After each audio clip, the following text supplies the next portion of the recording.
I met Brody flat on my very first trip to the hospital.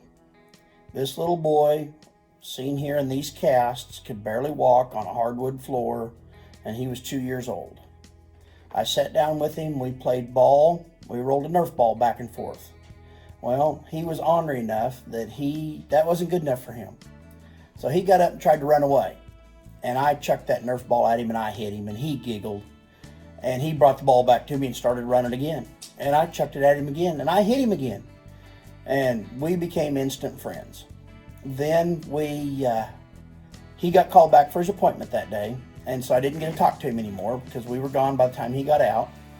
But it just so happened 2 weeks later, I came back and he was there yet again. Well, now we're already friends and we start playing with the ball right off the bat. And I was throwing it at him and I was whacking him with it and he was giggling. I got to meet his parents.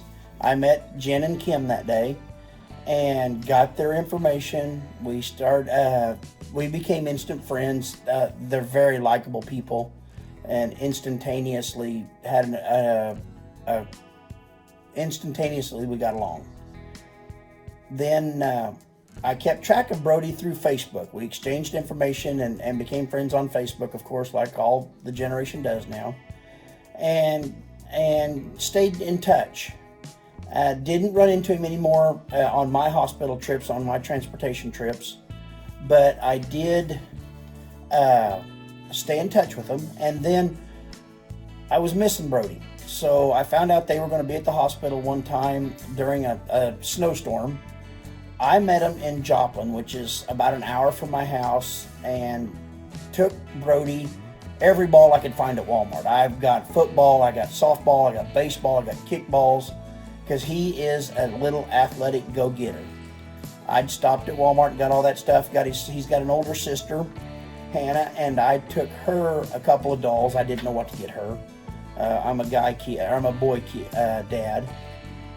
But anyway, got to see him for just real briefly there at the truck stop in Joplin, and really enjoyed our visit. Just a hi, how are you?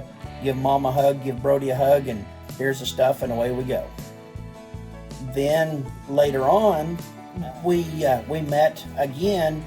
I was on a hospital trip and taking a patient to St. Louis, and they were coming back from an appointment in St. Louis, and we just stopped at a truck stop along the way again and just said hi and got a hug, and didn't have any toys for him that time or anything like that, but we still got a hug, and he's beginning to know me now, and Mom and Dad are real grateful to see me and all that. Fast forward to 2 years after I originally met him, my wife and I are headed to Oklahoma City for Central States Shrine Association. Found out that Brody's dad was killed in a car wreck the previous week. Unexpected, of course, young man, 2 little kids.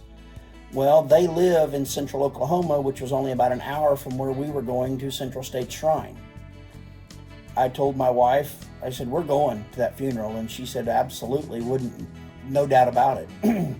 So we took time out of our central CSSA duties, ran up to Prague to the funeral, and I wore my fez in and did not tell the mom or the family, her family, I was coming, or Kim's family, and her jaw just dropped and tears started flowing.